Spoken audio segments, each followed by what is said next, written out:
তাহলে আমরা যদি এই বাক্যগুলোকে প্রশ্ন তৈরি করতে চাই তাহলে আমাদের কি করতে হবে? ম্যাডাম অক্সিলারি ভার্ব এই যে ভার্বগুলো আছে, অক্সিলারি ভার্বগুলো আছে, এগুলোকে সাবজেক্টের আগে নিয়ে আসবো। তাহলে এইটাকে যদি আমরা ভার্বটাকে এখানে নিয়ে আসি কি হবে বলো তো? আগে ইজ হবে। তাহলে ইজটা কি ক্যাপিটাল লেটার দিয়ে শুরু করতে হবে না? জি।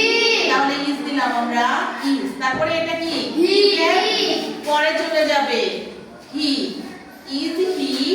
আর বাকি যা আছে যেরকম আছে সেরকমই থাকবে, তাই না? জি। Is he playing cricket. এখন শেষে কি হবে? আগের মতো ফুল স্টপ হবে না, মানে প্রশ্নবোধক প্রশ্নবোধক চিহ্ন হবে, একটা কোয়েশ্চেন মার্ক হবে। বলো question mark. Question mark question mark হবে। এই যে এই সেন্টেন্সটাকে যদি আমরা কোয়েশ্চেন করতে চাই তাহলে কি এই শব্দটাকে ইভের আগে বসাতে হবে, তাই তো? জি। আচ্ছা বলো তো দেখি, এখন কি ক্যাপিটাল লেটার দিয়ে শুরু করতে হবে? জি। উইল। উইল। তারপরে কোনটা বসাবো? উইলের পরে উইলের পরে ইউ। ইউ বসাবো। Will you write a story. এখন বাক্যের অর্থটার দিকে খেয়াল করো। শেষে কি দিব আমরা? প্রশ্নবোধক বলবো আমরা কোয়েশ্চেন মার্ক দিব।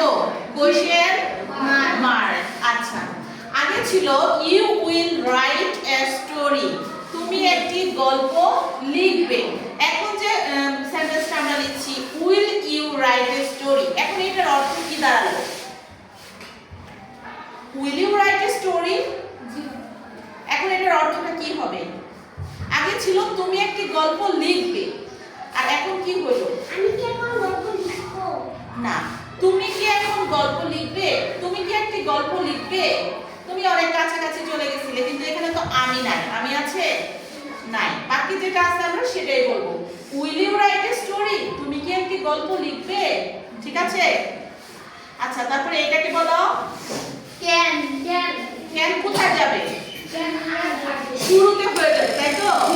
Madam can. হ্যাঁ এনা পাবন দিয়ে হ্যাঁ, ক্যান তারপর you you. Can you swim? আগে ছিল ইউ ক্যান সুইম, তুমি সাঁতার কাটতে পারো। এখন যখন আমরা বললাম যে ক্যান ইউ সুইম, তুমি সাদা কাটতে তুমি কি সাঁতার কাটতে পারো? প্রশ্ন হয়ে গেল, তাই না? ক্যান ইউ সুইম, তুমি কি সাঁতার কাটতে পারো? আচ্ছা, তারপরেরটাতে আসো তো। কি করব এখানে? এটা কি প্রশ্ন করার জন্য? ওয়াজটাকে কোথায় নিব? সামনে না পেছনে? সামনে সামনে। বাক্যের শুরুতে নিয়ে যাব, তাই তো? জি। আচ্ছা, ওয়াজ। তারপর কোন শব্দটা নিব? হি হি। ওয়াজ হি। তারপর টকিং। জি।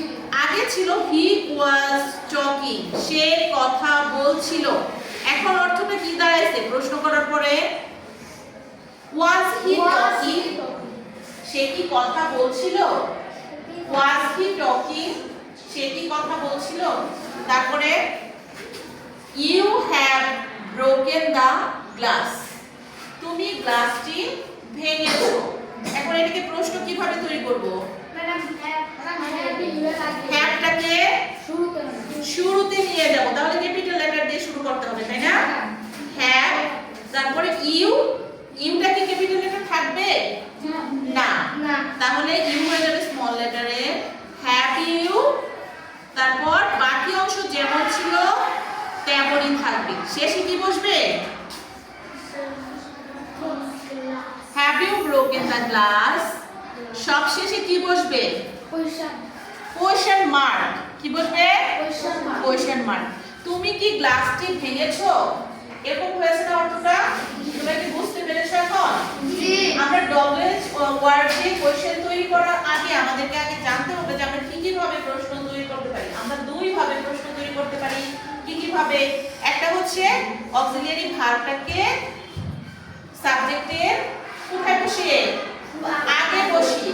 আরেকটা হচ্ছে WH ওয়ার্ড দিয়ে কয় ভাবে প্রশ্ন তৈরি করতে পারি দুই ভাবে। দুই ভাবে